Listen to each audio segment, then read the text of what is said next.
coming on the air with breaking news. President Trump extending that ceasefire against Iran. Sounds like indefinitely, as a round of peace talk, will they, won't they, turned into they didn't. What it means for the U.S. blockade as the president is speaking live now. We're going to check in on all of it in just a second.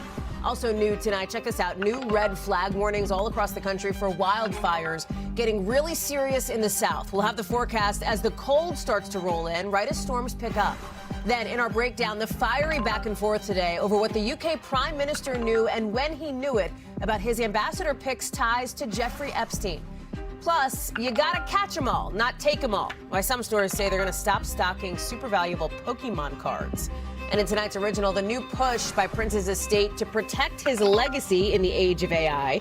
Why his longtime lawyer says you won't be seeing any Prince holograms anytime soon. That's coming up a little later in the show.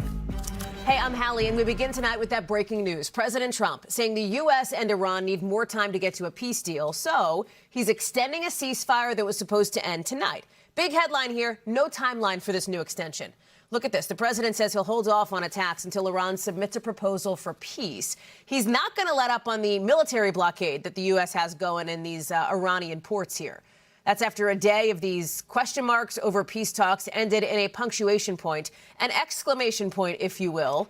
No, they're not happening. They're not happening, at least not right now. And that blockade seems to be a big reason why. It's something the Iranian foreign minister calls an act of war and a violation of the ceasefire. One major shipper is sounding pretty blunt tonight. Look at this, saying transit through the strait should be avoided. I want to start with Keir Simmons, who is live for us in Islamabad, Pakistan. And Keir, I should note, President Trump just started an event at the White House. We're going to show folks in a second. It's like a sports thing. He's not talking about this, at least not yet. Here it is, a live shot here, Keir. But interesting timing coming just a few minutes after he tweeted, or whatever, Truth Social posted about this ceasefire. A real question mark on how long this ceasefire lasts. It sounds like it's going to be for a while, potentially, right? Well, it sounds like it. I mean, it's President Trump's ceasefire, so you could argue that it's for him to decide when he chooses that it is no longer in force. And he says that at the end of that post that you were mentioning, Hallie, that it will remain until the negotiations are over, I'm paraphrasing, one way or the other. So he leaves the door open to military action.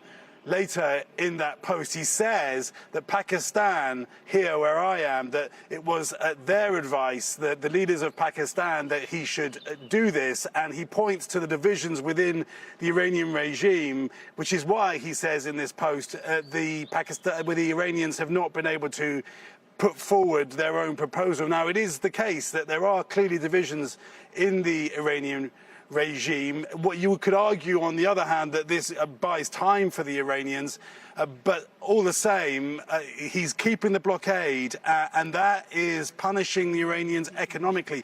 It's also, of course, having an impact on the world economy, and so it'll be interesting to see what America's allies and partners around the world think about this notion that if the ceasefire is indefinite, then you have to think the blockade's indefinite. Well, and that's the question, because we don't know, right? I mean, the talks never materialized. We think that the lead U.S. negotiators who are supposed to be there, you know, obviously didn't end up there.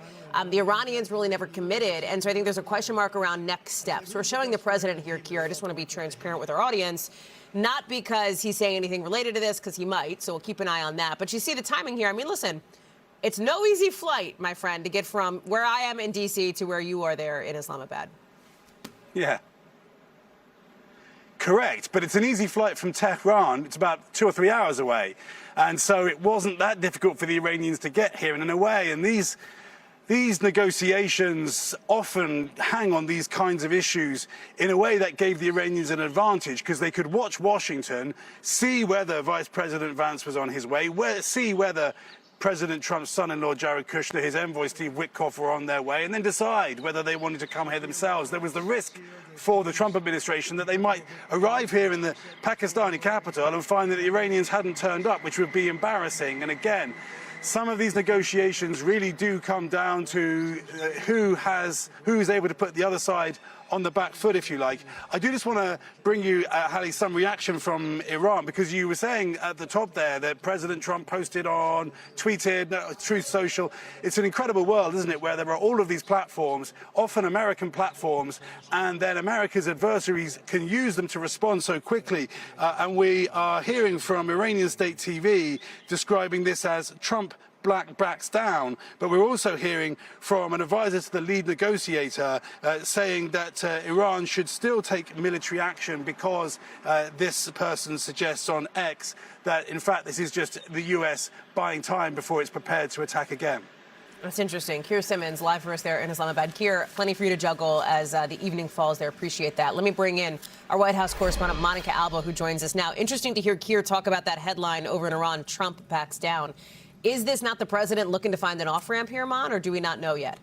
Well, look, Hallie, I think this really speaks to the sort of level of uncertainty that we saw all day throughout today, even the last couple of days, about the reality check of whether these peace talks were even possible. The fact that you had the president indicating at one point that his vice president wouldn't lead the delegation, then that he would, saying that he was already on his way, saying he would be there in a matter of hours, then pulling that all back to really reveal the fact that not enough pieces of the puzzle were in place in order for that to occur, tells you a lot about the state of negotiations. And sometimes this is a president who loves to talk about the art of the deal and the fact that he approaches these things as a businessman who thinks he knows exactly how to predict his opponent's next move. But this is also someone for whom now his words, his threats, what he continues to say just don't always carry as much meaning when he continues to extend deadlines as he has. This is now the fifth time by our count that he has moved this back. And I think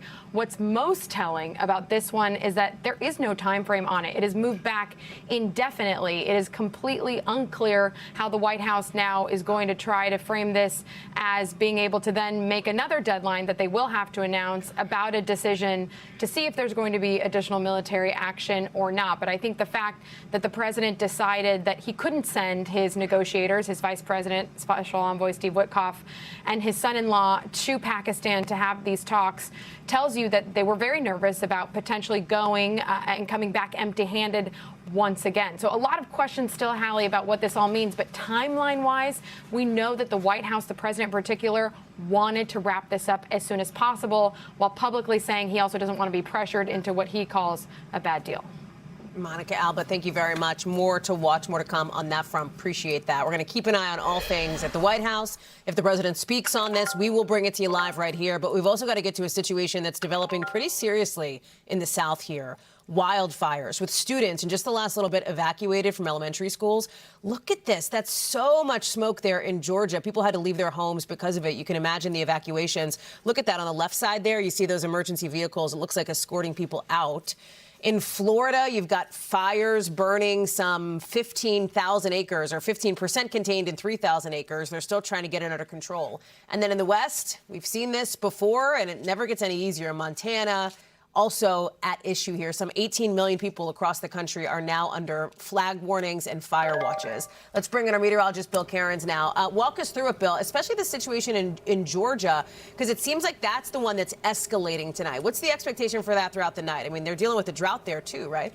Horrific drought. The worst drought the Southeast has ever seen in their recorded history. We all know how warm it's been in March and now April, and it hasn't rained in much of the Southeast. So this isn't a surprise to anyone. It's just until it rains. I mean, we're going to do this over and over, day after day. So this was the Brantley fire. So this is not too far away from Brunswick, Georgia, not too far away from I-95. And this was 75% contained going into the day. But it jumped fire lines today in the hot, dry conditions, breezy conditions, and that's why we had the unexpected evacuations, and that's why this fire has continued to spread. So on a clear day, we can actually see the smoke plumes. This is the one with fire we were just looking at near Brunswick, Georgia. You can see that smoke plume from this one. There's another big one not far from Valdosta. We got a couple smaller fires in areas of Florida. There's 113 active fires right now in Florida alone. The biggest one, though, that we were talking about, we just showed you the pictures of. This is the Brantley fire. Yeah, we're going to wait and see about the containment later earlier on today. It was 1,000 acres. I'm sure it's jumped significantly since then. We'll wait for that update. And it's not done yet. Until we get to the evening hours and the winds come down, we're still under these red flag warnings till 8 p.m. And very unlike Florida, yes, it's breezy always in Florida, but you have humidity that's what we see in the desert Southwest, like Arizona. I mean, it's only 19% humidity. That's like unheard of for Florida. And that's because it's so dry. There's no rain in the forecast. And Hallie, we did mention out west also, you have a storm coming in tonight into tomorrow. We already have high wind watches and wind warnings out. It's going to be a dangerous day tomorrow. XL Energy in the Denver area, they're already saying be prepared for preemptive power outages because they don't want the high winds knocking down their power lines and starting new fires. So scary. Bill Cairns, thanks for watching all of it for us, and I appreciate that. Also tonight, growing questions after a stunning attack in Southern California. A well-known mental health activist and her mom stabbed inside of a home. Mira Varma is still recovering tonight. She's in the hospital. She's, according to her website, a nationally recognized mental health activist who's worked with, former President Biden, former President Kamala Harris, Oprah. Varma's mother died at the hospital after the attack, which happened about 24 hours ago. Ring camera video shows Burbank's SWAT team arresting somebody late last night at the home he was believed to have been staying at. You see them walking him by right there. He's now being held on $2 million bail. Steve Patterson is following this story for us. Do we know if there's any connection between the suspect and the victims here?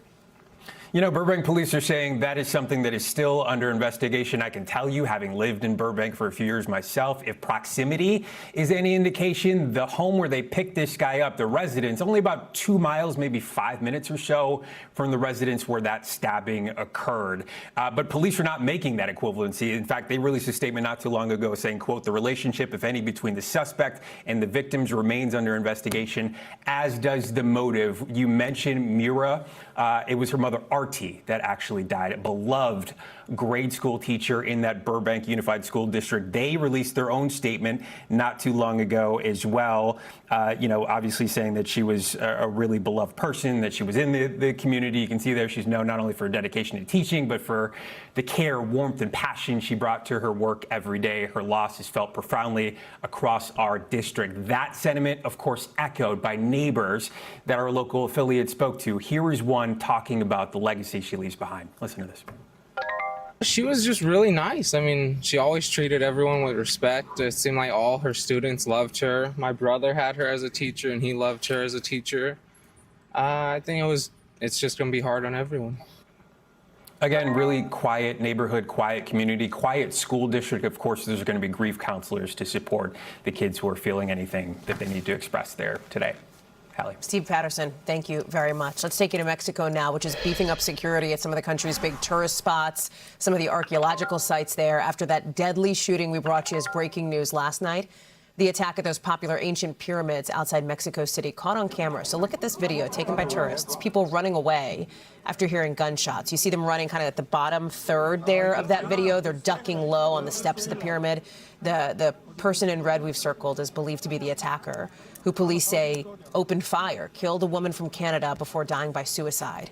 Officials now say 13 other people have been hurt in this attack, including 6 Americans. And today, the Mexican Attorney General says the gunman had what they're calling materials allegedly related to violent events in the U.S. in April 1999. In April 1999, you may remember the Columbine High School shooting happened. That was on April 20th, the same day that this attack happened in Mexico. Let me bring in Priscilla Thompson, who's following this story for us now. The good news is that if there is some silver lining, it's that those people who were injured in either the stampede or trying to get away are expected to be okay. I know you've been talking to witnesses here. How are they connecting the dots? Yeah, Hallie, in fact, I just got off of the phone, off of a Zoom interview with a witness, and she actually filmed a video where you can hear the shooter as he is on this deadly rampage. You hear him saying things like, I will sacrifice you all. And as it relates to that Columbine reference, she says that he actually pulled out a speaker and began playing a song where you could hear references to Columbine in the lyrics, which were in Spanish. She also said that the youngest victim, that 6-year-old child child was up there with her, and that he was praying and saying to his mom that he didn't want to die as this was happening, and his mom was trying to console him. So just some terrifying moments as this all unfolded there. And we also spoke to other witnesses. We know that there were people like this woman I spoke to, Jacqueline Gutierrez, who hid, but there were also people who ran and attempted to get away from the shooter. One man even telling us that he jumped off of a 15-foot ledge. I want to play some of what he shared with us. Once I figured out that it was an active shooter situation, I jumped off the ledge, basically kind of tried to hang down with my hands to cut down the distance and let myself go for the last drop. The tour, all of us, we were kind of left behind this wall, crowding, like ducking behind the wall, very scared, confused, not really sure if this was serious, if this was real. And we know that there was one woman who was killed, a Canadian woman, according to officials. Of course, there were those 13 others who were also injured. At last check, there were 7 of them that were still in the hospital, but all of them in stable condition. Hallie? How are they thinking in Mexico about some of the security preparations, especially ahead of the World Cup, which is coming up not too long from now, when they expect this influx of people? Presumably some of those folks might head to these sites. You know, are they beefing things up in advance of that? Do we know? Yeah, more than 5 million people expected to visit Mexico during the World Cup, and the president there says that they are going to be beefing up security. She says that this is the first time that an attack like this has happened at an archaeological site, and so we heard officials saying that they're going to be adding metal detectors, something that witnesses told us was not there yesterday, that can detect a weapon like this. And they said there are also going to be additional police and National Guard presence on the ground around these archaeological sites, and also these very popular tourist destinations in anticipation of the World Cup and that influx of visitors, to ensure that people feel safe as they're traveling there. Priscilla Thompson, thank you very much. In New York, one of Harvey Weinstein's former assistants is telling a jury there in the last just hour or two that her ex-boss had what she called a very violent side to him. In testimony coming out during Weinstein's 3rd rape trial, trial number 3. He's back on trial to see if a brand new jury will convict him of raping an aspiring actress in a Manhattan hotel room in 2013. Weinstein's attorney told jurors this case is really about regret and appeared to seemingly place blame on the alleged victim. But prosecutors painted Weinstein as someone who once held a ton of power in Hollywood, and that he used that power against a fragile and sheltered young woman. Now let's pause here. Let's pause, because if you're going to wait 3 trials, why is he on trial again? Here's why. There's been a lot of back and forth on this New York case in particular. Take it back to 2020. That's when Weinstein was first convicted in that landmark Me Too case. That was the first one. That was the big deal. One of the charges was for the rape of Jessica Mann. In 2024, 4 years later, a New York appeals court threw out that conviction. So Weinstein went on trial again last year. The jury in that case ended up deadlocked on that charge of the rape of Jessica Mann, which brings us to today, where that specific charge is what is on trial for a 3rd time now. Weinstein pleaded not guilty and has said the relationship was consensual. Misty Maris, our legal analyst, is watching all of it here. We heard from the assistant that we mentioned. Prosecutors asked her about this invitation to this pre-Oscars party that Mann got invited to about a month before this alleged rape. Lay out so far sort of the strategy you see prosecutors taking in the early stages of the testimony.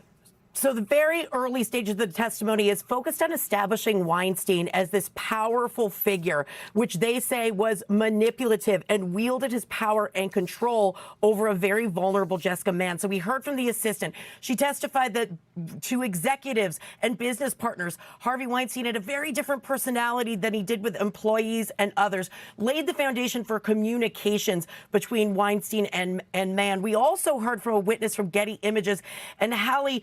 It was photographs from all sorts of different events depicting Harvey Weinstein with lots of powerful people. So this is really in line with the prosecution's theme about the amount of power that Harvey Weinstein had during this time period.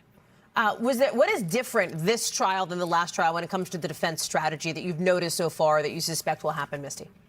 Well, so in the last trial, there was a real focus on financial gain and that Jessica Mann was looking for a payday. Here, the defense has made it clear that that is not going to be the focus, that there will only be a reference to the fact that Mann collected from the victim's compensation fund that was the result of a bankruptcy against Weinstein's estate. So that's ancillary. What the defense is focused on here, Hallie, is what they say was a 4-year consensual relationship. And they came out the gate during their opening statement statement saying that there's verbal snapshots that show that this was consensual and it was about choices that Jessica Mann made. And one of those messages says, "I love you, I always do, but I hate feeling like I'm a booty call." So these and other messages are going to be the focus of the defense case, painting the picture that this was a consensual relationship, including that day in 2013. And he's got some real power players, some powerhouses, I guess you could say, in the legal world representing him. The people who I think represent Luigi Mangione, who represented Diddy as well, right? Correct. Hugely successful and very well-known legal team, and also fresh eyes, a new legal team. Keep in mind, Hallie, not only do we have a new legal team that might shift strategy, there's also a major difference in this case. The other cases had been tried with other accusers. This time, it's just Jessica Mann. It relates to this one incident that's at the core issue of this trial. So with that, the strategy is going to change, and we'll watch that play out during this third time around in the courthouse. Misty Maris, thank you very much for that. Back here in Washington, President Trump's pick to replace Jay Powell as Fed chair says he will not bow to political pressure to lower interest rates. That doesn't mean he's not going to do it anyway, right? Look at Kevin Warsh here getting sworn in for this hearing today. The man he's replacing, of course, Jerome Powell, has been a very frequent target of the president's insults. We have a stupid person, frankly, at the Fed. This guy is a numbskull. He keeps the rates too high. So he either is incompetent or he's crooked. Yeah, the attack after attack. A lot of it has to do with interest rates, which is obviously what you pay on a new credit card, a mortgage car, a new car, new student loans, et cetera. Right now, those rates, the prime rate is like 3.5%, just about. President thinks they should be lower. Powell does not yet. So if Powell's not going to push for lower interest rates, will Kevin Warsh? He says if he does, it is not because the president tells him to. The president never once asked me to commit to any particular interest rate decision, period, and nor would I ever agree to do so if he had, but he never did. Melanie Zanona is live for us on Capitol Hill. So interesting there because he talked about a regime change at the Fed. Kevin Warsh did. He said he wouldn't bow to political pressure. The president to CNBC today said he'd be disappointed if Warsh didn't cut rates right away. You know, how are we supposed to think about this? And were senators satisfied with what they heard from Warsh? Well, Democrats certainly weren't satisfied because they tried to press him repeatedly on this very important question of what would you do if President Trump asked you or demanded that you cut interest rates, something we saw play out time and time again with the current Federal Reserve Chairman, Jerome Powell. But Warsh said he has not made any promises to Trump and that Trump has not asked him either generally or explicitly to cut interest rates. I want you to take a listen a little bit more of what he said. If the central bank has that good family fight, I think that they're going to make better decisions. And if they happen to make mistakes, they'll correct them sooner. So I'm not one for pre-deciding what interest rates should be. I never said to the president where I think rates should be. And so what's clear here is Warsh was trying to walk a really fine line because he wanted to obviously get some support from Democrats in the room. He repeatedly said he was going to be independent, but he also knows that he is playing for an audience of one right now with President Donald Trump watching likely very closely this hearing.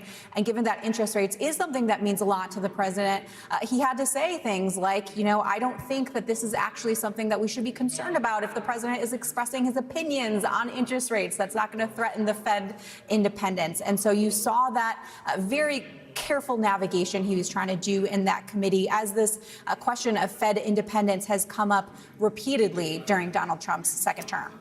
Can I wait a second? Can we pull that picture back up that we just showed? Why is Hall of Famer Larry Fitzgerald sitting right behind Kevin Warsh? You know, that's a great question. That's a great question. You know, I thought maybe he's just a big fan of monetary policy, but it turns out, at least according to some of the spokesmen for the committee, that they apparently are just good friends. Okay. Leaving just two fans of monetary policy on this live shot, Mel, me and you. Thank you very much. I appreciate that live for us on the Hill. We got a lot more to get to here on the show, including, of course, coming up much more like the investigation into ChatGPT leveled by Florida, why the AG there says if Chat were a person, it'd be facing murder charges. Plus, the moment hikers got caught up in an erupting volcano. That's next.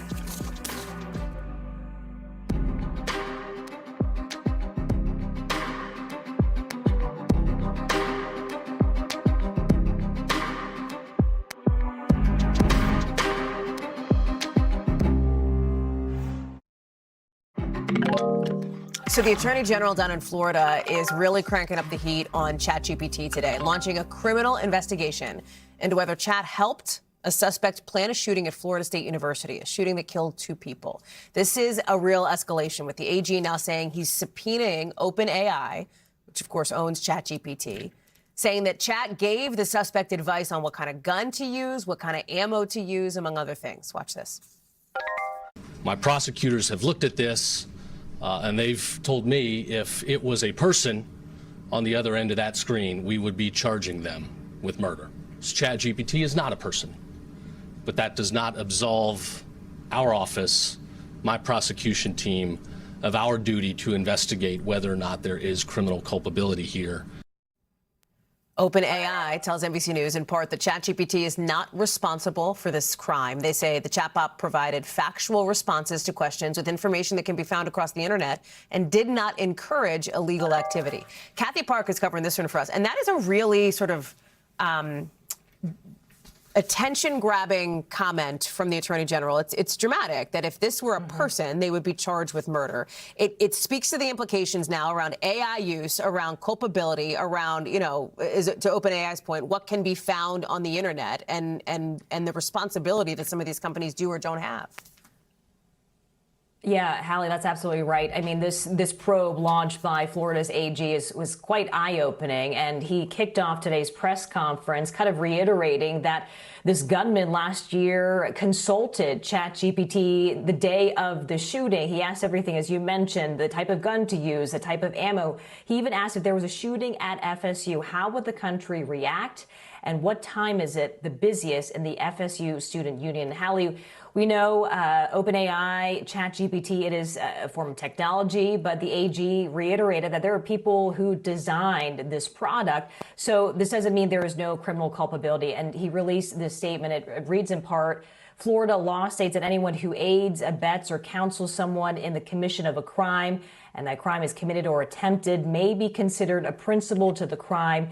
The aider and abettor is just as responsible for the crime as the perpetrator. And Hallie, as a result of this criminal investigation that has been launched by the office, they also announced that they were issuing subpoenas, including OpenAI's policies and internal training materials regarding threats of harm to themselves and others, along with how the company cooperates with law enforcement. And we should also note that NBC News has reached out to OpenAI for a statement, and a spokesperson did say that, in writing in part, last year's mass shooting at Florida State University was a tragedy, but ChatGPT is not responsible for this terrible crime. And Hallie, we should also note that the family for one of the victims of the shooting indicated that they will also be filing charges against OpenAI.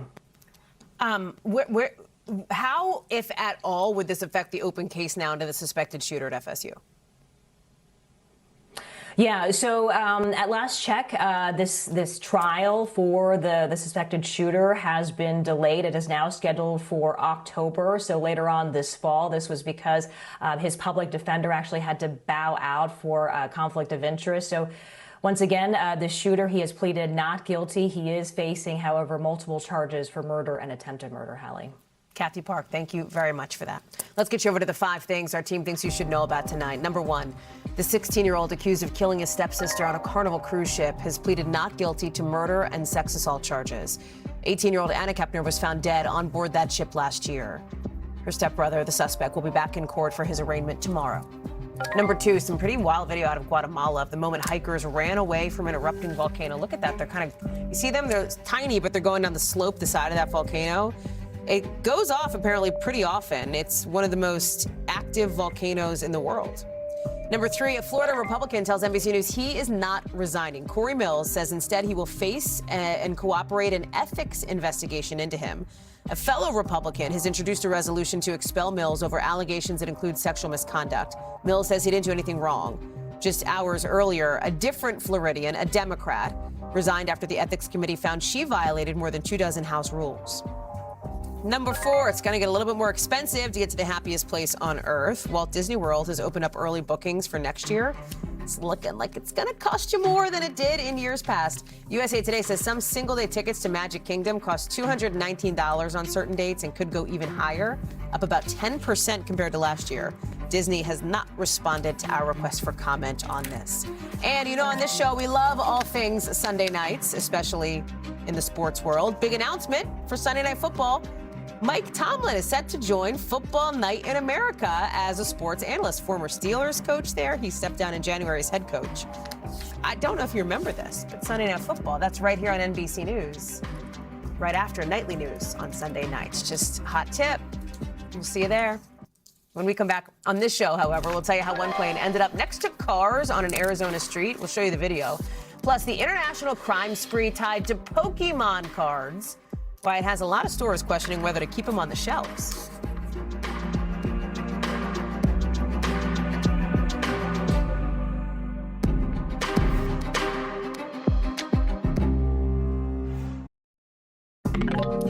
To the UK now, and the British Prime Minister under serious new pressure related to the controversy around Jeffrey Epstein, with an official he just fired delivering some explosive testimony today. Our Raf Sanchez reports. With local elections in the UK just weeks away, Prime Minister Keir Starmer facing new fallout over his disastrous decision to appoint a friend of Jeffrey Epstein as the British ambassador to Washington. Tonight, a top civil servant fired for his role in the appointment process, telling his side of the story. The very short answer is I don't fully understand the reasons that I'm in the position I am in. Starmer appointed Lord Peter Mandelson, seen here in the Oval Office, to be Britain's envoy to the U.S. But Mandelson was forced out last year after the extent of his friendship with the convicted sex offender was revealed in the Epstein files. And later, he was arrested in the UK on suspicion of sending Epstein's sensitive government documents. Though he has not been charged, denies wrongdoing, and says he didn't know about Epstein's criminal activities. Now, it's emerged that Mandelson failed his security vetting, but was still allowed to take up the sensitive diplomatic post. Tell the House. For nearly 2.5 hours yesterday, Starmer was grilled about that in Parliament, saying he didn't know about Mandelson's vetting status until last week. Many members across the House will find these facts to be incredible.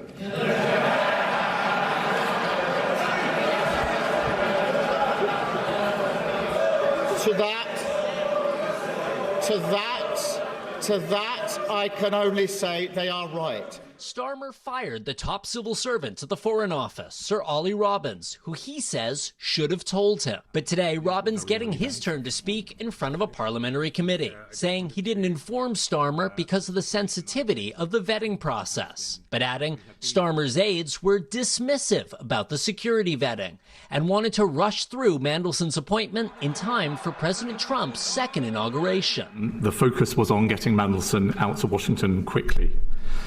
Despite this atmosphere, an atmosphere of pressure, the department completed developed vetting to the normal high standard. The Prime Minister's office denies Robbins' allegation it was dismissive, while President Trump weighing in on Truth Social overnight, saying Mandelson was a really bad pick, the latest in a series of jabs he's made at Starmer, who angered the president by not joining U.S. strikes on Iran. This is not Winston Churchill that we're dealing with. The crisis eroding Starmer's support even among lawmakers in his own party, who could force him from office next month if local election results are as bad as polls suggest. Another potential aftershock of the Epstein files earthquake, rippling across the Atlantic. An earthquake, Raf, who's joining us now from London, an earthquake that has ensnared the Prime Minister's office in this very dramatic way. And it's been months. I mean, it's been a while now. What is the reality check on whether this could really jeopardize Keir Starmer's political future? Like, could he be forced out of office because of this? And let's be clear, and you said it, not because of his own ties to Jeffrey Epstein, but because of somebody he picked and their ties to the convicted sex offender. Short answer, Hallie, is yes, he could be forced out of office. As you know, in the British system, the Prime Minister is not directly elected by the public for a fixed term. Instead, they are the leader of the largest party in Parliament. And if that party loses patience, loses confidence with them, they can force them out. And that means they are out as Prime Minister also. And we have seen that happen time after time in recent years here in the UK. You'll remember Boris Johnson was forced out by his own party after multiple scandals related to to COVID. The person who succeeded him, Liz Truss, was forced out after just a couple of weeks in office. And the feeling is that Keir Starmer is getting into that danger zone with his Labour Party. He won this huge election back in 2024, but now a lot of Labour MPs are feeling he has become a liability. And there's a lot of chatter that after those elections on May 7th, there could be a coup against him. One thing I will say, Hallie, Starmer has going for him, there's no clear successor to him. And so his allies are saying, look, you could force him out, but that is going to lead to total chaos with all the uncertainty of the Iran war and spiking energy prices worldwide. Are you sure that's something you want to do? Hallie? And as you point out, President Trump's keeps getting those digs in. It's not as though he'd be too sad, I think, to see Starmer if Starmer were to get forced out. Let me ask you this, because I've been working ahead to on, as you know, next week, King Charles is coming for a visit, his first official state visit to the U.S., although he's been here many times. And thinking about Andrew, thinking about the case criminally against Peter Mandelson as well. Where do those stand? Because they were arrested on, walk us through it, was suspicion of misconduct in public office, right? Yeah, exactly. So both former Prince Andrew and Lord Mandelson, they were arrested on suspicion of misconduct in public office.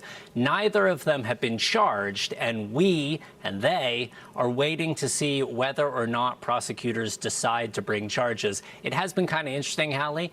Both of them are out on bail. Andrew has totally gone to ground. He hasn't been seen in public.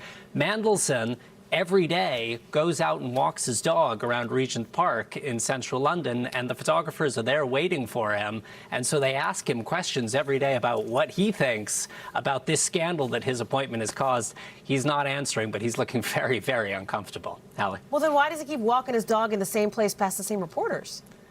I think it's kind of a sign of defiance. It's hard to get into the mind of, a lord who was ambassador, who got fired, who's also a friend of Jeffrey Epstein. Who knows?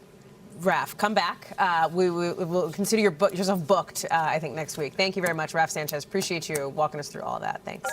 NBC News covers hundreds of stories every day, and because it can be tough to read or watch or listen to them all, our bureau teams have done it for you. This is what they tell us is going down in their regions in a segment we call The Local. Out of our Northeast Bureau, some pretty stunning body cam video out of New York shows the moment police rescued 3 people. Look at this, inside a burning car. This is so scary. Police say all 3 of them were taken to the hospital. We don't know how they're doing yet. Police have also arrested a 20-year-old on multiple charges related to this crash, including reckless driving. Out of our Western Bureau, take a look at this. A plane making an emergency landing. Watch, right in the middle of this street in Arizona. It had some kind of mechanical problem. It managed to avoid any cars coming to a stop right there in the middle of the road. The fire department says nobody was hurt. And out of our Southern Bureau, one family in Florida says teamwork makes the dream work. 4 of them, 2 parents and 2 of their adult kids, are set to graduate from Miami-Dade College this weekend, all at the same time. The family came into this country from Jamaica back in 2018, and they say this is their way to put the American dream into action. Very cool. Now, back to a story we've been following. Pokemon cards, this craze that's igniting a crime spree across the country. You may have seen some of the surveillance video like this, people smashing and grabbing thousands of dollars worth of cards. And the latest target, a little collectible shop in Chicago. So now some store owners are asking themselves, is it worth it to keep shelves stocked if it means their stores could be targeted? Shaq Brewster has more. Tonight, new video of thieves smashing through a collectible store window in Chicago. With security alarms blaring, you see them stuffing bags with what the store owner says is more than $100,000 in merchandise, rushing out in less than a minute. A main target, Pokemon cards. They were just specific on what they took. They didn't just grab anything. Trying to catch them all. Pokemon cards spike in value, inspiring similar smash and grabs. From New York to California, even overseas. One store owner in Florida says these flimsy cards are becoming hard assets. It's like buying gold. It's like buying silver. The franchise capturing the hearts of a generation back in the late 90s. To become a Pokemon master trainer. Now paying off for those who stockpiled. Take a look at this Pikachu with the gray hat. Each one estimated to be worth $2,800. But that's chump change for social media influencer Logan Paul. I spent $5.3 million on this Pikachu Pikachu car. He then flipped his investment after about 5 years, selling it for a record $16 million last month. The high price tags making these a growing target and keeping store owners on edge. We have to spend a lot of money on security 24/7. Back in Chicago, hitting this business hard. Trying to figure out how I'm going to recover. Chicago police say the suspects here fled the scene and the investigation is ongoing. Store owners left fixing their broken windows as card values keep breaking records. And Hallie, as this only continues to grow, remember, not just in the United States, but also internationally, you have some business owners saying that they are just going to stop selling these cards altogether. One business owner in England saying that it's just too risky, that it's not worth it after she was robbed in broad daylight. Hallie? Super interesting. Shaquille Brewster-Shack, thank you very much for that. Appreciate it. Coming up, why one special election tonight in Virginia could mean big moments for the midterms come November. Steve Kornacki is at the camera that bears his name. When we come back.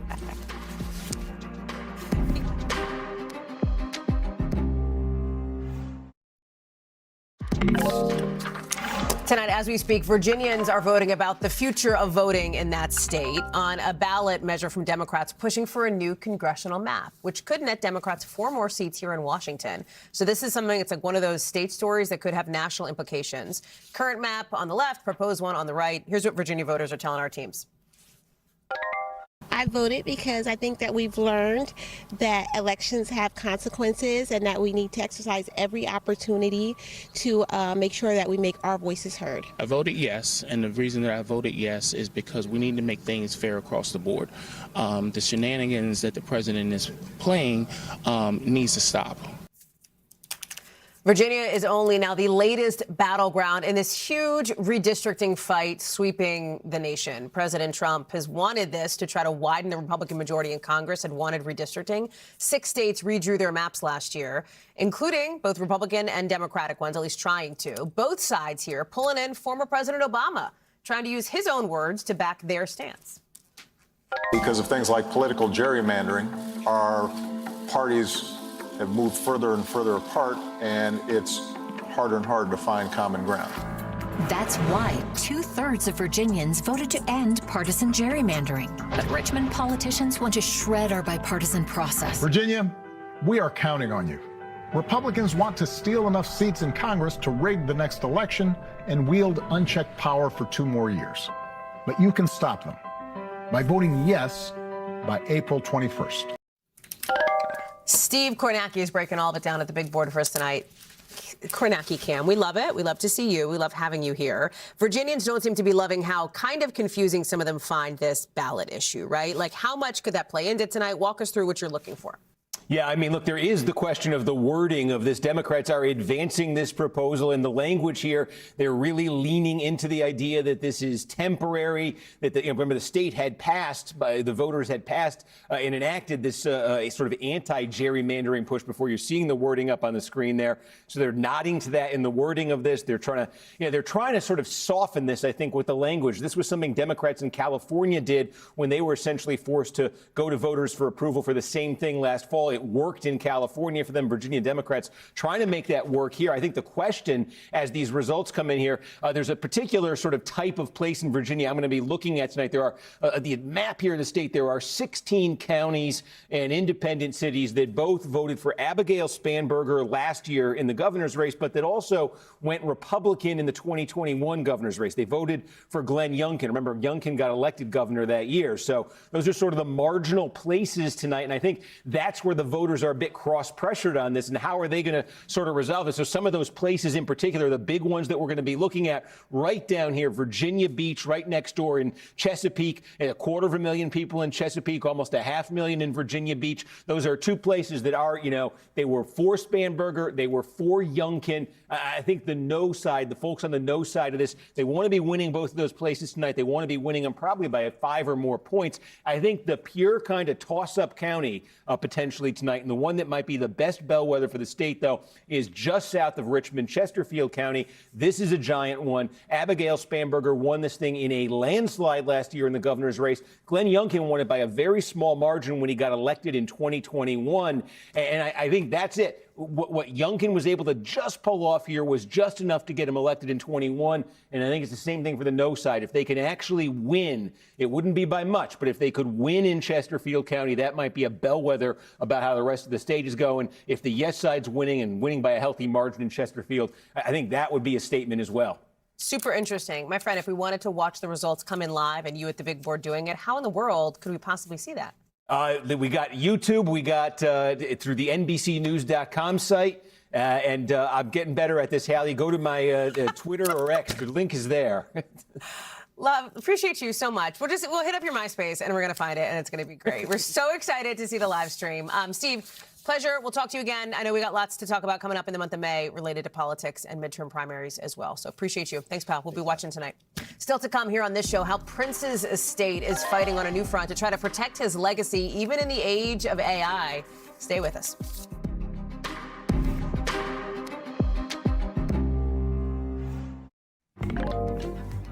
To tonight's original now with in-depth reporting around what it takes to protect Prince's music and his memory, especially now in the age of AI.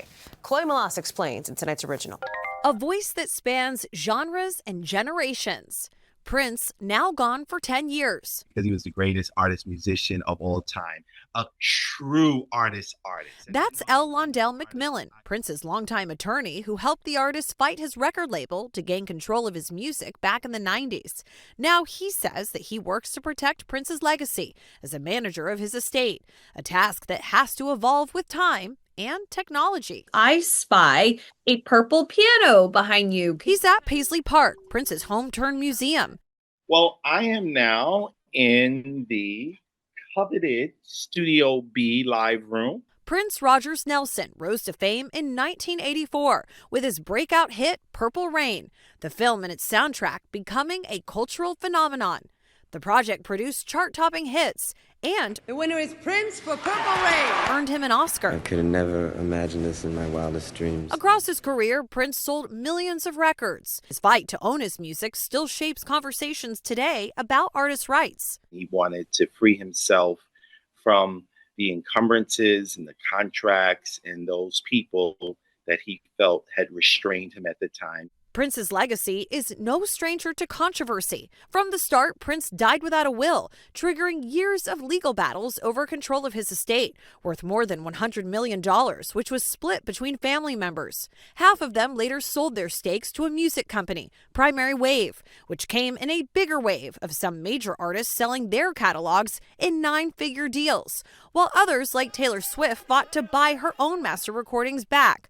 More recently, Prince's estate made headlines after settling a trademark lawsuit with a former Prince collaborator.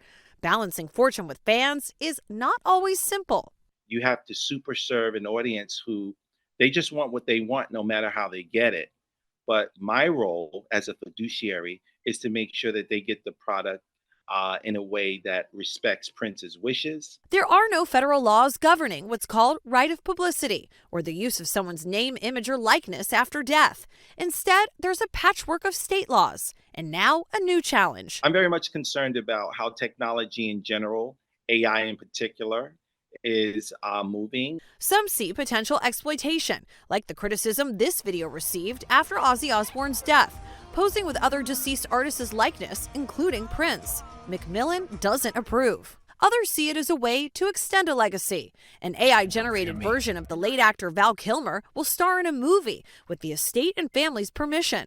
That is a legal gray zone, whether you are allowed to A, use the artist's works as training data, and B, whether you are permitted to generate outputs in the style of that deceased artist. Prince spent his entire career deciding how the world would hear his music. Prince was very authentic. He didn't believe in a lot of smoke and mirrors and a lot of artificial anything. And so holograms are not our thing. 10 years later, that question of control hasn't gone away. It's only grown more complicated.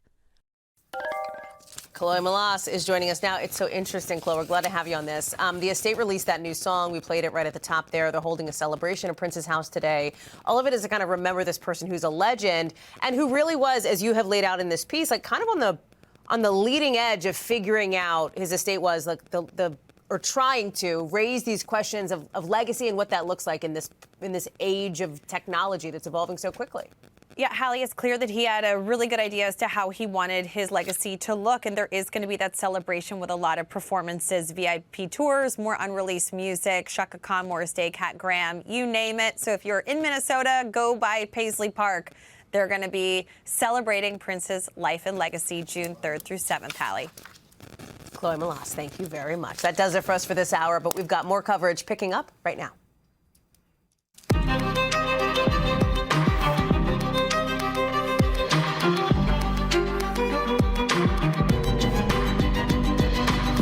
We are coming on the earth breaking news tonight. President Trump extending that ceasefire against Iran, sounds like indefinitely. New questions now on what it means for that U.S. blockade against Iranian ports. We've got our live coverage in just a second to break it down. Also new tonight, new red flag warnings across the country for wildfires. And let me tell you, it is getting serious in the South with evacuations. Wait till you see some of the scenes there. We've got the forecast with Bill Cairns in a minute. Then some of the new details tonight just coming into us after the stabbing of an activist in Southern California. What we are just learning about the suspect. And the response tonight from Mexico at its big tourist sites after that deadly shooting we told you about. What witnesses to the attack tell our team, and what Mexican officials say is a potential connection to the Columbine High School shooting. Plus, why Florida's Attorney General is accusing a top AI company of playing a role in a mass shooting. The new criminal investigation OpenAI faces as the AG says if ChatGPT were a person, they'd be charging it with murder. That's coming up a little bit later on in the show. Hey, I'm Hallie, and we begin tonight with that breaking news. President Trump saying the U.S. and Iran need more time to get to a peace deal, so he's extending a ceasefire. It was supposed to end tonight. It's not going to end tonight. It's going to keep going. How long is it going to keep going? We don't know. There's no timeline for this new extension. That's one of the big headlines from this post the president put up, saying he'll hold off on attacks until Iran puts out this proposal for peace. He will not, however, end the blockade that the U.S. has put in place in the Strait of Hormuz against Iranian ports. That's after a day of will they or won't they peace talks started to lean more toward they won't, and now they didn't. Will they ever? Also unclear, but the Pakistani prime minister thanked the president for extending the ceasefire and said with the trust and confidence, Pakistan shall continue its earnest efforts for negotiated settlement of conflict. Remember, they're mediating the talks are in Islamabad, or they were supposed to be, if they happened. But a big sticking point for these talks appears to be this blockade. Iran's foreign minister called it an act of war, a violation of the ceasefire. And one major shipper is putting it pretty bluntly tonight, saying we've assessed as of now transit through the strait should be avoided. Monica Alba will give us the view from the White House in a second, but let me start with Keir Simmons in Islamabad, Pakistan. Let me just say that, like, the TLDR here, right? Blockade continues. Ships really not getting through. No attacks because the ceasefire continues, but no idea if and when that's going to hold or for how long. Does that seem about right? Yeah, about right, Hallie, I would say. And listen, this is still a fragile ceasefire. That's the way that Vice President Vance described it, and it remains that way. It's a ceasefire now without an end, and as you mentioned, a blockade without an end. And that's an important point, that second point, because, of course, the blockade is designed to put pressure on the Iranian economy. It's also going to put huge pressure on the world economy. So it's almost kind of like a terrible race between the world economy and the Iranian economy. Which side suffers first? Who will compromise first? So there's that all to think about. And then there is the question of, you mentioned the Pakistanis thanking the president for extending this ceasefire. There is the question of all of the talks that are going to be needed and all of the issues that need to be overcome, and all of the challenges with coming to an agreement, albeit now, it seems, with plenty of time. And here in Islamabad, we've been expecting the vice president and the Iranian delegation to arrive at any point, and now we simply don't know when they will be here. So there are many, many questions tonight. But at the same time, I guess you could say that many around the world, and certainly in this region, will be breathing a little more easily, because we really did look as if we were going to crash back to war. What's interesting here is that the president has suggested that he thinks the U.S. is in a very strong negotiating position. It also feels like Iran thinks that they're in a pretty good negotiating position, with some of the headlines today saying, you know, Trump backs down, et cetera. That's right. Iran and it ran in television with that headline, Trump backs down. And then an advisor to the lead negotiator from Iran posting very, very quickly saying that this is just a US attempt to buy time for a surprise strike. So that just paints a picture of the level of distrust, just how lacking in trust both sides are. And I think that's one of the other issues that we're going to face looking ahead. Again, this is a delay. It is not an end to the conflict. Keir Simmons live for us there in Islamabad. Keir, thank you very much. Keir is there. Monica is here with us in Washington. You heard Keir talk about it there. The Iranians suggest the president's trying to maybe buy more time for a surprise attack. Is he? It's possible. The military posture of readiness is the same as it was a few days ago when the president was trying to threaten no more Mr. Nice Guy. He was trying to imply that the actual ceasefire would expire tomorrow. There was a lot of disagreement about when the ceasefire was actually going to end. But I think what's most telling here, Hallie, is the fact that this ceasefire is now extended indefinitely, which does become a little bit problematic for the president because ultimately he will have to send a negotiating team if what he wants in the end is a deal. But if they don't even get to that point, like what happened today, if there isn't a willingness to send the vice president or the others because they don't know that the Iranian negotiators are going to be on the other side, this could drag on. And eventually, we know from the president's own comments, he seems to be a little bit frustrated with the pace of it. He wants to wrap it up. He wants this to be over.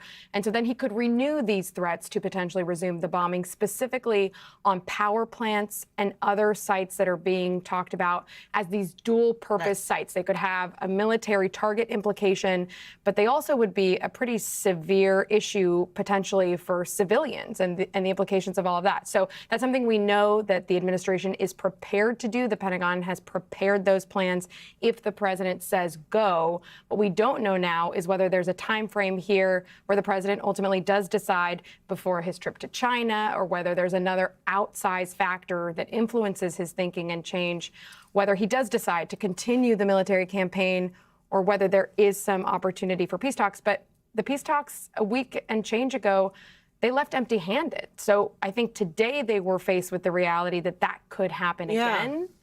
And that is why they pulled back from the idea of sending the vice president. But this is now, they're a little bit out in the wilderness on what the next point will be or what will force them to make a decision. It's like you were looking at the notes, because as you're talking, I'm writing tipping point, right? What is the point where there will be a forced hand here? Because one of the most notable pieces of the president's, comments tonight, just in the last hour or so, is that there was no clock on this, Monica, right? Like this could stretch and stretch. And there is not a clear sort of moment when there will be a decision point that they'll get to. No, and I think that is why we were looking at today and tomorrow as such a critical timing point. But it was obvious that they weren't able to make that decision already. Monica Alba, our White House correspondent. Mon, thank you very much. Lots to follow on your beat. Appreciate it.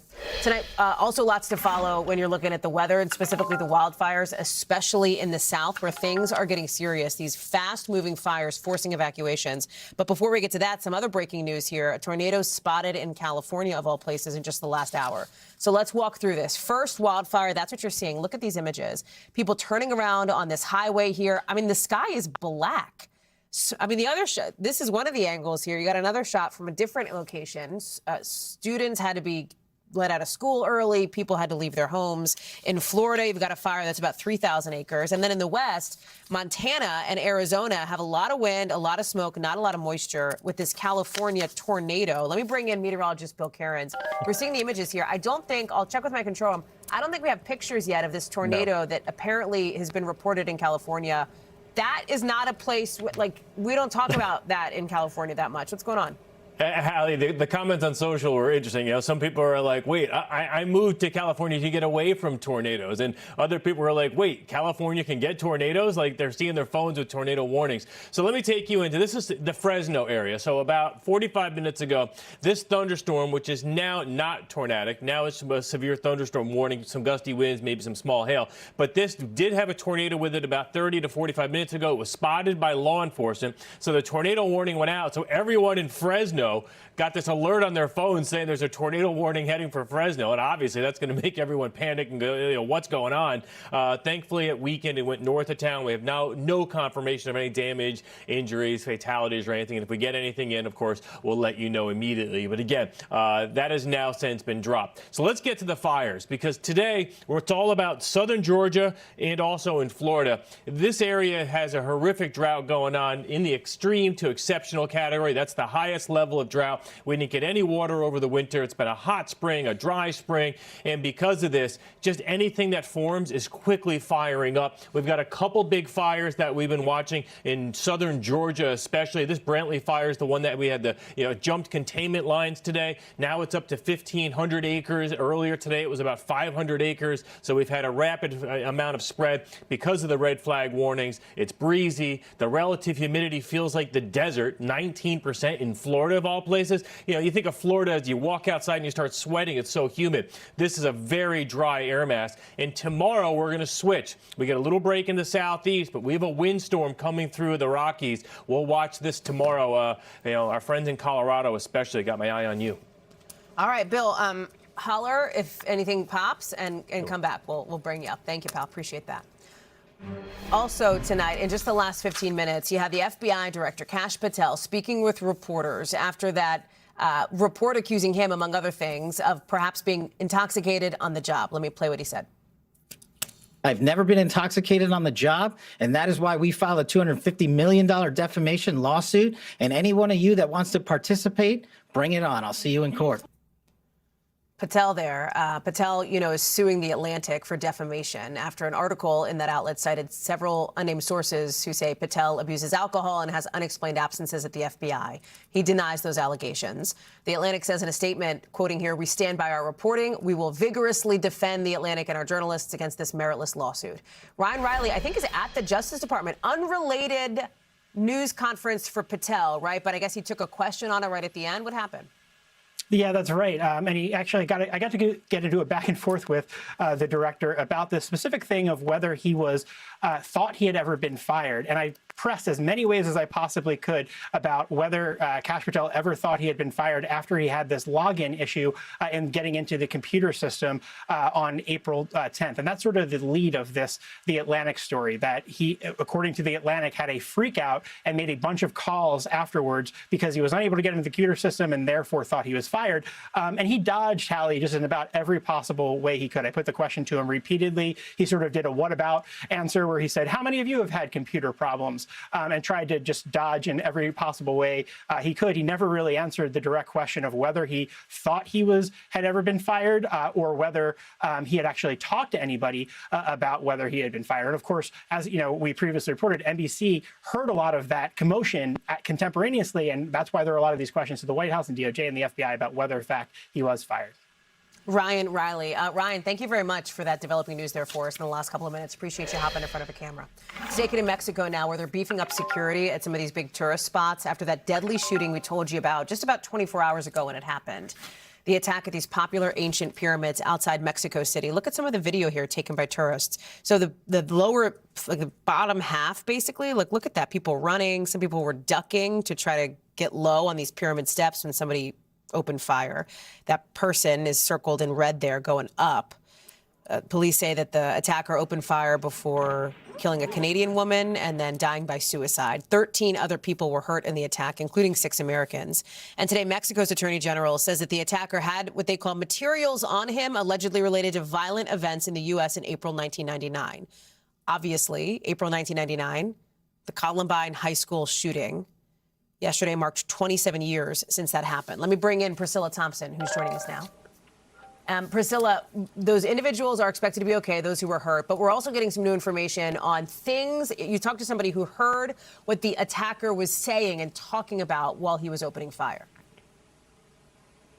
Yeah, I spoke with Jacqueline Gutierrez, who was feet away from this shooter as all of this was happening, and she said that at one point he actually pulled out a speaker and began playing a song that was related to Columbine, and at another point said something to the effect of, "This is going to be a Columbine." And so that is what she heard as she was there, and as that shooter was just talking the whole time that this was going on, saying that these people were going to be sacrificed and that this was a place for sacrificing, not having your phones out, taking photos. She also says that she was near the youngest victim, a 6-year-old boy who we know was shot, and she said that he was crying and begging for his life, saying, "Please don't kill me." And so these are some of the very traumatic and heartbreaking things that we are hearing about how all of this happened. And as we're also learning more from police about this 27-year-old gunman, who they say did have literature and images related to that Columbine attack, as you mentioned there. And so just certainly very scary moments as the city is now working in the state to beef up that security.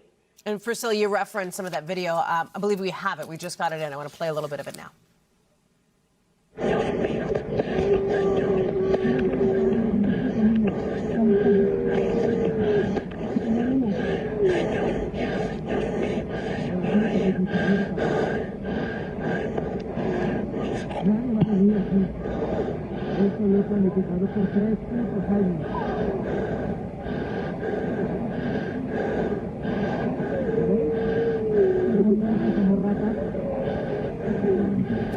Really intense there, Priscilla, as you hear. I mean, it was just incredibly scary moments for these tourists who didn't have any idea what was happening, it seemed.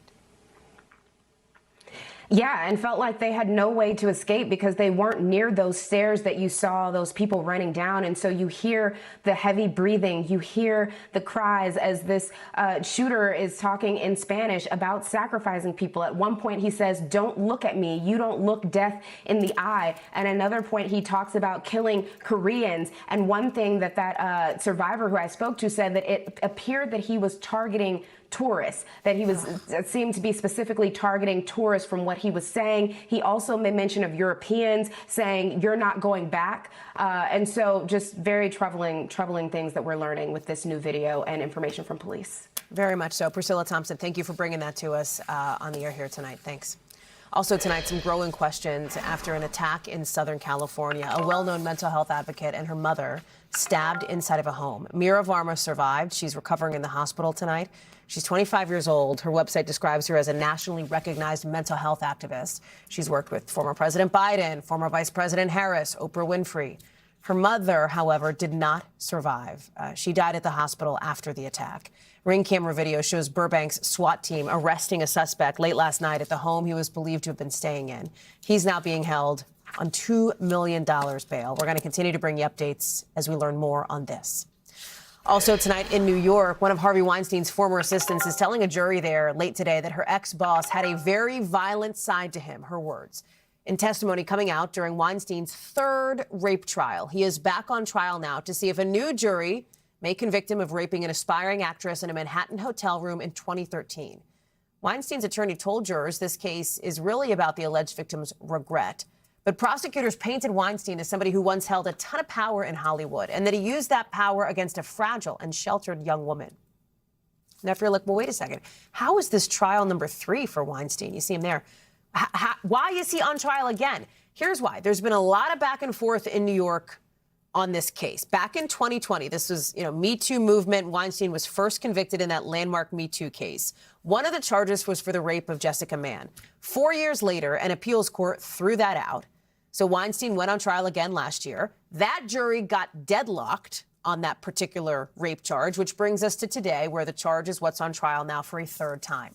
Weinstein pleaded not guilty. He says the relationship was consensual. I want to bring in our legal analyst, Misty Maris, who's been watching all this.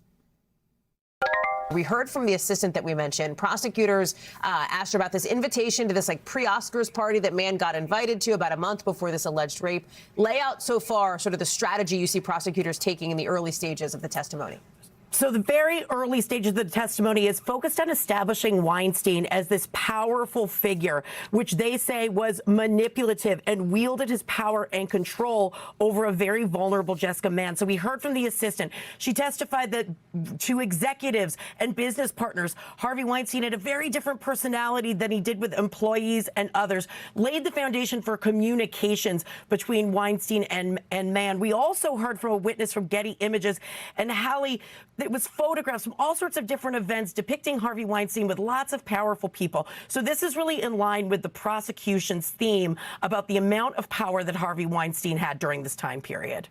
What is different this trial than the last trial when it comes to the defense strategy that you've noticed so far that you suspect will happen, Misty? Well, so in the last trial, there was a real focus on financial gain and that Jessica Mann was looking for a payday. Here, the defense has made it clear that that is not going to be the focus, that there will only be a reference to the fact that Mann collected from the victims' compensation fund that was the result of a bankruptcy against Weinstein's estate. So that's ancillary. What the defense is focused on here, Hallie, is what they say was a 4-year consensual relationship. And they came out the gate during their opening statement saying that there's verbal snapshots that show that this was consensual and it was about choices that Jessica Mann made. And one of those messages says, I love you, I always do, but I hate feeling like I'm a booty call. So these and other messages are going to be the focus of the defense case, painting the picture that this was a consensual relationship, including that day in 2013. And he's got some real power players, some powerhouses, I guess you could say, in the legal world representing him. The people who I think represent Luigi Mangione, who represented Diddy as well, right? Correct. Hugely successful and very well-known legal team, and also fresh eyes, a new legal team. Keep in mind, Hallie, not only do we have a new legal team that might shift strategy, there's also a major difference in this case. The other cases had been tried with other accusers. This time, it's just Jessica Mann. It relates to this one incident that's at the core issue of this trial. So with that, the strategy is going to change, and we'll watch that play out during this third time around in the courthouse. Misty Maris, thank you very much for that. Back here in Washington, President Trump's pick to replace the Fed chair says he's not going to bow to political pressure to lower interest rates, but that doesn't mean he's not going to do it. Look at this. Kevin Warsh getting sworn in today. The man he's replacing, of course, a frequent target, Jerome Powell, of the president's insults. We have a stupid person, frankly, at the Fed. This guy is a numbskull. He keeps the rates too high. So he either is incompetent or he's crooked. So why does he keep going after Jay Powell? Well, a lot of it has to do with interest rates, which affects, obviously, new credit cards, new mortgages, new car loans, new student loans. Right now, they're about 3.5%, but the president wants them lower. Powell says, not yet. Okay, so if Powell's not going to push for lower interest rates right now, will Kevin Warsh? He says today, if he does, it's not because the president tells him to.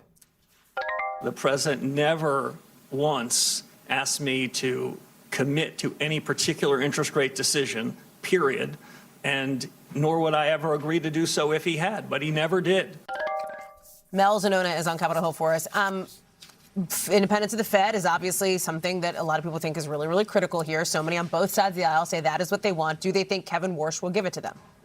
Yeah, I think it's really unclear at this point because, yes, on the one hand, he said he is not committed to cutting interest rates. He said he has not been asked by President Trump, whether explicitly or generally, to cut interest rates.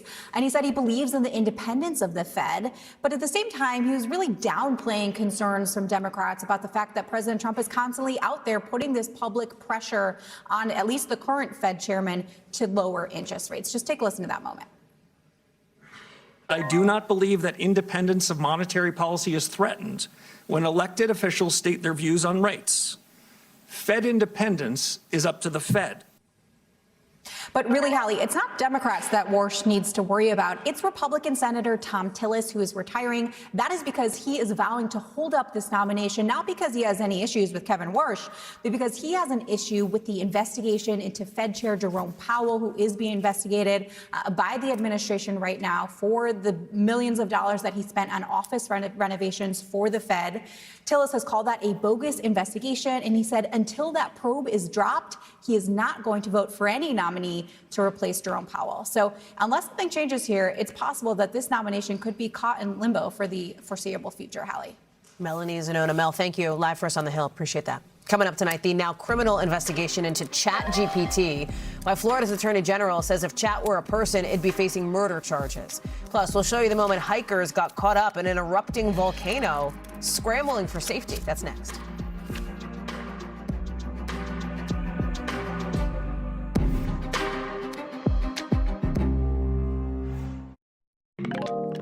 So the Attorney General down in Florida is really cranking up the heat on ChatGPT today, launching a criminal investigation into whether Chat helped a suspect plan a shooting at Florida State University, a shooting that killed 2 people. This is a real escalation, with the AG now saying he's subpoenaing OpenAI, which of course owns ChatGPT, saying that Chat gave the suspect advice on what kind of gun to use, what kind of ammo to use, among other things. Watch this. My prosecutors have looked at this. And they've told me if it was a person on the other end of that screen, we would be charging them with murder. ChatGPT is not a person, but that does not absolve our office, my prosecution team, of our duty to investigate whether or not there is criminal culpability here. OpenAI tells NBC News in part that ChatGPT is not responsible for this crime. They say the chatbot provided factual responses to questions with information that can be found across the internet and did not encourage illegal activity. Kathy Park is covering this one for us, and that is a really sort of attention-grabbing comment from the Attorney General. It's dramatic that if this were a person, they would be charged with murder. It speaks to the implications now around AI use, around culpability, around, to OpenAI's point, what can be found on the internet and the responsibility that some of these companies do or don't have. Yeah, Hallie, that's absolutely right. I mean, this probe launched by Florida's AG was quite eye-opening, and he kicked off today's press conference kind of reiterating that this gunman last year consulted ChatGPT the day of the shooting. He asked everything, as you mentioned, the type of gun to use, the type of ammo. He even asked if there was a shooting at FSU, how would the country react, and what time is it the busiest in the FSU Student Union? Hallie, we know OpenAI, ChatGPT, it is a form of technology, but the AG reiterated that there are people who designed this product. So this doesn't mean there is no criminal culpability. And he released this statement. It reads in part, Florida law states that anyone who aids, abets, or counsels someone in the commission of a crime, and that crime is committed or attempted, may be considered a principal to the crime. The aider and abettor is just as responsible for the crime as the perpetrator. And Hallie, as a result of this criminal investigation that has been launched by the office, they also announced that they were issuing subpoenas, including OpenAI's policies and internal training materials regarding threats of harm to themselves and others, along with how the company cooperates with law enforcement. And we should also note that NBC News has reached out to OpenAI for a statement, and a spokesperson did say that, in writing in part, last year's mass shooting at Florida State University was a tragedy, but ChatGPT is not responsible for this terrible crime. And Hallie, we should also note that the family for one of the victims of the shooting indicated that they will also be filing charges against OpenAI. How, if at all, would this affect the open case now into the suspected shooter at FSU? Yeah, so at last check, this trial for the suspected shooter has been delayed. It is now scheduled for October, so later on this fall. This was because his public defender actually had to bow out for conflict of interest. So once again, the shooter, he has pleaded not guilty. He is facing, however, multiple charges for murder and attempted murder, Hallie. Kathy Park, thank you very much for that. Let's get you over to the 5 things our team thinks you should know about tonight. Number 1, the 16-year-old accused of killing his stepsister on a Carnival cruise ship has pleaded not guilty to murder and sex assault charges. 18-year-old Anna Kepner was found dead on board that ship last year. Her stepbrother, the suspect, will be back in court for his arraignment tomorrow. Number 2, some pretty wild video out of Guatemala of the moment hikers ran away from an erupting volcano. Look at that. They're kind of, you see them? They're tiny, but they're going down the slope, the side of that volcano. It goes off apparently pretty often. It's one of the most active volcanoes in the world. Number 3, a Florida Republican tells NBC News he is not resigning. Corey Mills says instead he will face and cooperate an ethics investigation into him. A fellow Republican has introduced a resolution to expel Mills over allegations that include sexual misconduct. Mills says he didn't do anything wrong. Just hours earlier, a different Floridian, a Democrat, resigned after the ethics committee found she violated more than 24 House rules. Number 4, it's going to get a little bit more expensive to get to the happiest place on earth. Walt Disney World has opened up early bookings for next year. It's looking like it's going to cost you more than it did in years past. USA Today says some single-day tickets to Magic Kingdom cost $219 on certain dates and could go even higher, up about 10% compared to last year. Disney has not responded to our request for comment on this. And you know, on this show, we love all things Sunday nights, especially in the sports world. Big announcement for Sunday Night Football. Mike Tomlin is set to join Football Night in America as a sports analyst. Former Steelers coach there. He stepped down in January as head coach. I don't know if you remember this, but Sunday Night Football, that's right here on NBC News, right after nightly news on Sunday nights. Just hot tip. We'll see you there. When we come back on this show, however, we'll tell you how one plane ended up next to cars on an Arizona street. We'll show you the video. Plus, the international crime spree tied to Pokemon cards. Why it has a lot of stores questioning whether to keep them on the shelves.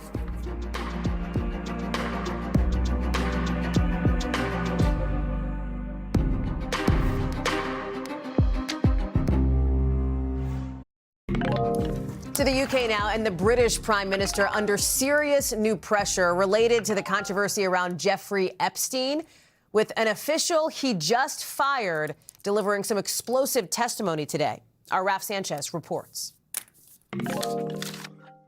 With local elections in the UK just weeks away, Prime Minister Keir Starmer facing new fallout over his disastrous decision to appoint a friend of Jeffrey Epstein as the British ambassador to Washington. Tonight, a top civil servant fired for his role in the appointment process, telling his side of the story. The very short answer is I don't fully understand the reasons that I'm in the position I am in. Starmer appointed Lord Peter Mandelson, seen here in the Oval Office, to be Britain's envoy to the US. But Mandelson was forced out last year after the extent of his friendship with the convicted sex offender was revealed in the Epstein files. And later, he was arrested in the UK on suspicion of sending Epstein's sensitive government documents. Though he has not been charged, denies wrongdoing, and says he didn't know about Epstein's criminal activities. Now, it's emerged that Mandelson failed his security vetting, but was still allowed to take up the sensitive diplomatic post. Tell the House. For nearly 2.5 hours yesterday, Starmer was grilled about that in Parliament, saying he didn't know about Mandelson's vetting status until last week. Many members across the House will find these facts to be incredible.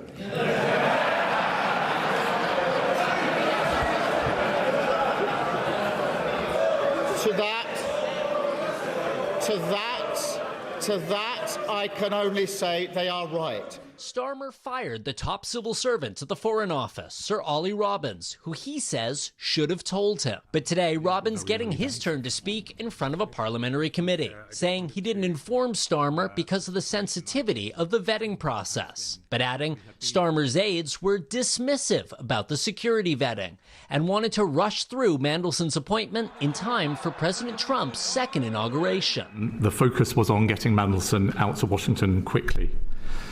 Despite this atmosphere, an atmosphere of pressure, the department completed developed vetting to the normal high standard. The Prime Minister's office denies Robbins' allegation it was dismissive, while President Trump weighing in on Truth Social overnight, saying Mandelson was a really bad pick. The latest in a series of jabs he's made at Starmer, who angered the president by not joining U.S. strikes on Iran. This is not Winston Churchill that we're dealing with. The crisis eroding Starmer's support even among lawmakers in his own party, who could force him from office next month if local election results are as bad as polls suggest. Another potential aftershock of the Epstein files earthquake, rippling across the Atlantic.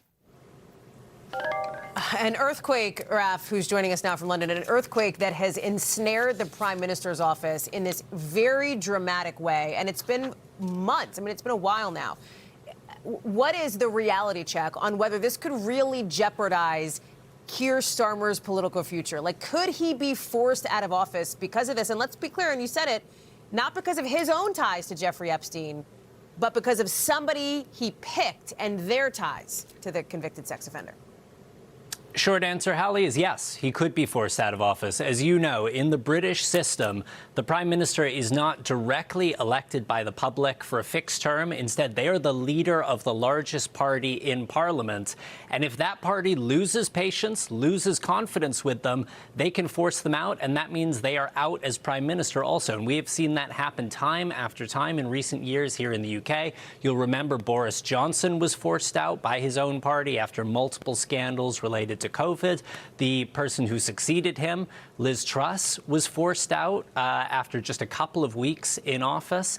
And the feeling is that Keir Starmer is getting into that danger zone with his Labour Party. He won this huge election back in 2024, but now a lot of Labour MPs are feeling he has become a liability. And there's a lot of chatter that after those elections on May 7th, there could be a coup against him. One thing I will say, Hallie, Starmer has going for him, there's no clear successor to him. And so his allies are saying, look, you could force him out, but that is going to lead to total chaos with all the uncertainty of the Iran war and spiking energy prices worldwide. Are you sure that's something you want to do? Hallie? And as you point out, you know, President Trump's keeps getting those digs in. It's not as though he'd be too sad, I think, to see Starmer if Starmer were to get forced out. Let me ask you this, because I've been working ahead to on, as you know, next week King Charles is coming for a visit, his first official state visit to the U.S., although he's been here many times. And thinking about Andrew, thinking about the case criminally against Peter Mandelson as well. Where do those stand? Because they were arrested on walk us through it. It was suspicion of misconduct in public office, right? Yeah, exactly. So both former Prince Andrew and Lord Mandelson, they were arrested on suspicion of misconduct in public office. Neither of them have been charged, and we and they are waiting to see whether or not prosecutors decide to bring charges. It has been kind of interesting, Hallie. Both of them are out on bail. Andrew has totally gone to ground. He hasn't been seen in public. Mandelson every day goes out and walks his dog around Regent Park in central London, and the photographers are there waiting for him. And so they ask him questions every day about what he thinks about this scandal that his appointment has caused. He's not answering, but he's looking very, very uncomfortable. Hallie? Well, then why does he keep walking his dog in the same place past the same reporters? I think it's kind of a sign of defiance. It's hard to get into the mind of, you know, a lord who was ambassador, who got fired, who's also a friend of Jeffrey Epstein. Who knows? Raf, come back. We will consider yourself booked, I think, next week. Thank you very much, Raf Sanchez. Appreciate you walking us through all of that. Thanks. NBC News covers hundreds of stories every day, and because it can be tough to read or watch or listen to them all, our bureau teams have done it for you. This is what they tell us is going down in their regions in a segment we call The Local. Out of our Northeast Bureau, some pretty stunning body cam video out of New York shows the moment police rescued 3 people. Look at this, inside a burning car. This is so scary. Police say all 3 of them were taken to the hospital. We don't know how they're doing yet. Police have also arrested a 20-year-old on multiple charges related to this crash, including reckless driving. Out of our Western Bureau, take a look at this. A plane making an emergency landing, watch, right in the middle of this street in Arizona. It had some kind of mechanical problem. It managed to avoid any cars coming to a stop right there in the middle of the road. The fire department says nobody was hurt. And out of our Southern Bureau, one family in Florida says teamwork makes the dream work. 4 of them, 2 parents and 2 of their adult kids, are set to graduate from Miami-Dade College this weekend, all at the same time. The family came into this country from Jamaica back in 2018, and they say this is their way to put the American dream into action. Very cool. Now, back to a story we've been following. Pokemon cards, this craze that's igniting a crime spree across the country. You may have seen some of the surveillance video like this, people smashing and grabbing thousands of dollars worth of cards. And the latest target, a little collectible shop in Chicago. So now some store owners are asking themselves, is it worth it to keep shelves stocked if it means their stores could be targeted? Shaq Brewster has more. Tonight, new video of thieves smashing through a collectible store window in Chicago. With security alarms blaring, you see them stuffing bags with what the store owner says is more than $100,000 in merchandise, rushing out in less than a minute. A main target, Pokemon cards. They were just specific on what they took. They didn't just grab anything. Trying to catch them all. Pokemon cards spike in value, inspiring similar smash and grabs. From New York to California, even overseas. One store owner in Florida says these flimsy cards are becoming hard assets. You know, it's like buying gold. It's like buying silver. The franchise capturing the hearts of a generation back in the late 90s. To become a Pokemon master trainer. Now paying off for those who stockpiled. Take a look at this Pikachu with the gray hat. Each one estimated to be worth $2,800. But that's chump change for social media influencer Logan Paul. I spent $5.3 million on this Pikachu card. He then flipped his investment after about 5 years, selling it for a record $16 million last month. The high price tags making these a growing target and keeping store owners on edge. We have to spend a lot of money on security 24/7. Back in Chicago, hitting this business hard. Trying to figure out how I'm going to recover. Chicago police say the suspects here fled the scene and the investigation is ongoing. Store owners left fixing their broken windows as card values keep breaking records. And Hallie, as this only continues to grow, remember, not just in the United States, but also internationally, you have some business owners saying that they are just going to stop selling these cards altogether. One business owner in England saying that it's just too risky, that it's not worth it after she was robbed in broad daylight. Hallie? Super interesting. Shaquille Brewster-Shaq, thank you very much for that. Appreciate it. Coming up, why one special election tonight in Virginia could mean big moments for the midterms come November. Steve Kornacki is at the camera that bears his name. When we come back.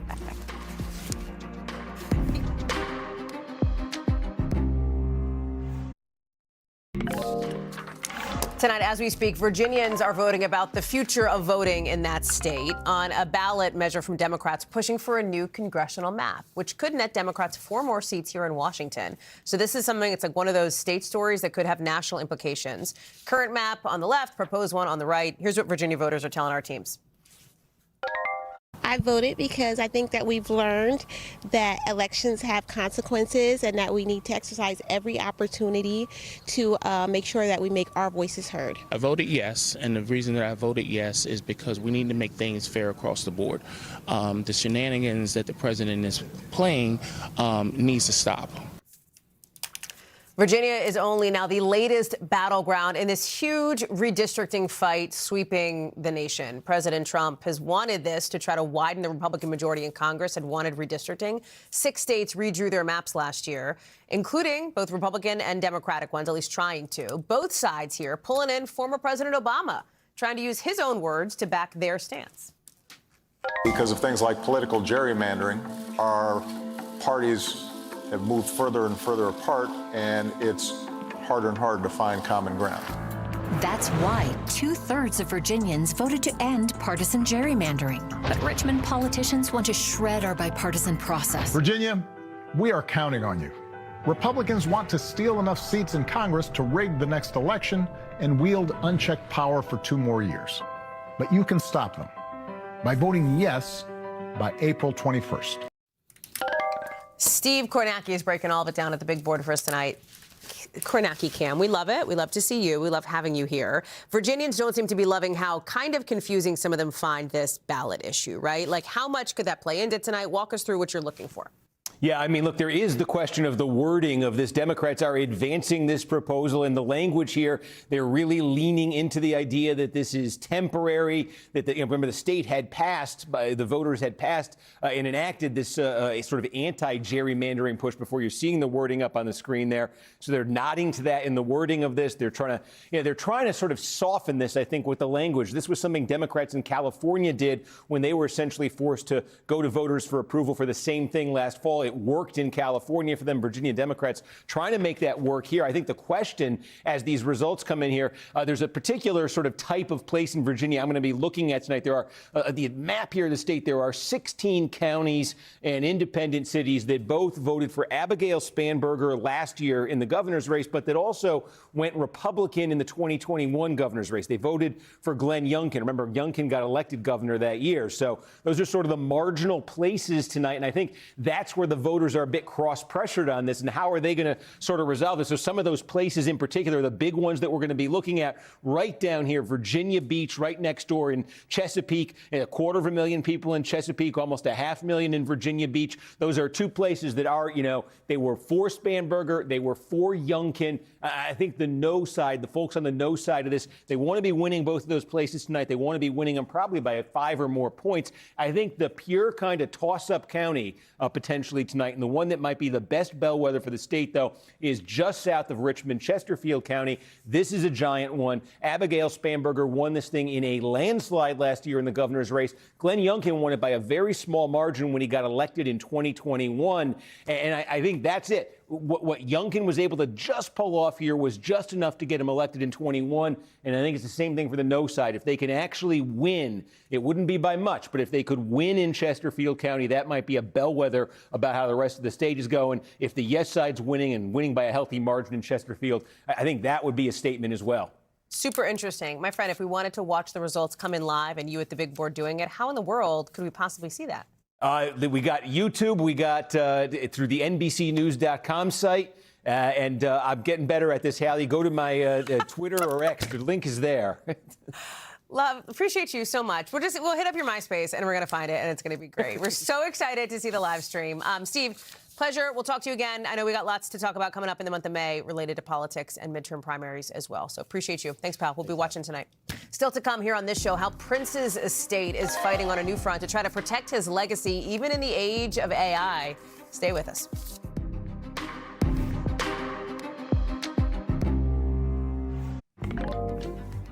To tonight's original now with in-depth reporting around what it takes to protect Prince's music and his memory, especially now in the age of AI. Chloe Malas explains in tonight's original. A voice that spans genres and generations. Prince, now gone for 10 years. Because he was the greatest artist musician of all time, a true artist. That's L. Londell McMillan, Prince's longtime attorney who helped the artist fight his record label to gain control of his music back in the 90s. Now he says that he works to protect Prince's legacy as a manager of his estate, a task that has to evolve with time and technology. I spy a purple piano behind you. He's at Paisley Park, Prince's home-turned museum. Well, I am now in the coveted Studio B live room. Prince Rogers Nelson rose to fame in 1984 with his breakout hit Purple Rain, the film and its soundtrack becoming a cultural phenomenon.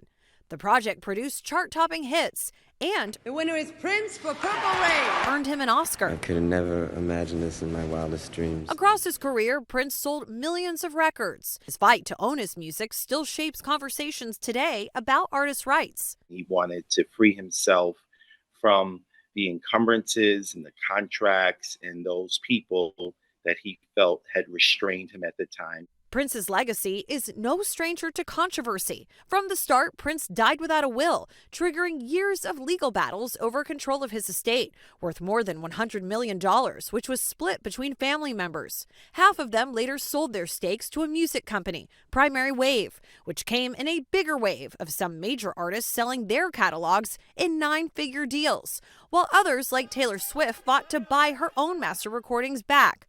More recently, Prince's estate made headlines after settling a trademark lawsuit with a former Prince collaborator. Balancing fortune with fans is not always simple.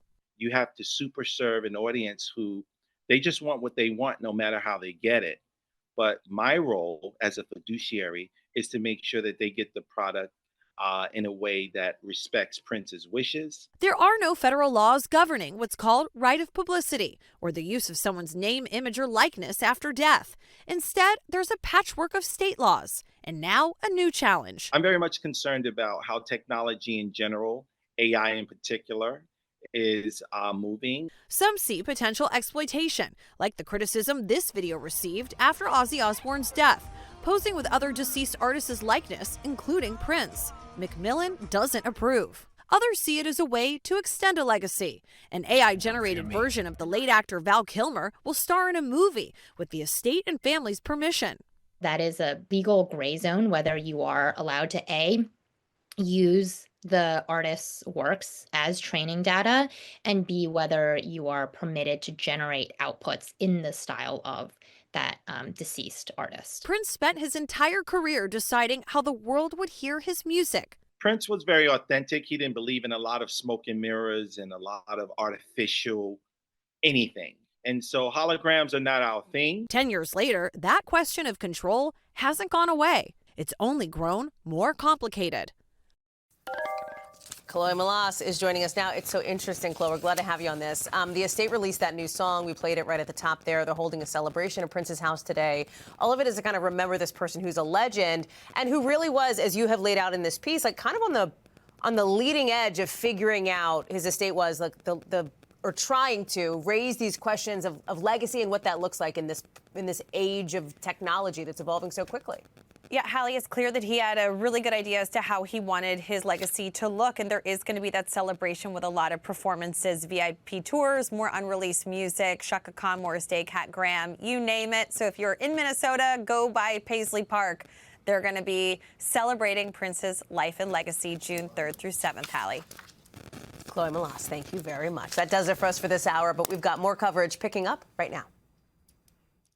We thank you for watching, and remember, stay updated on breaking news and top stories on the NBC News app or watch live on our YouTube channel.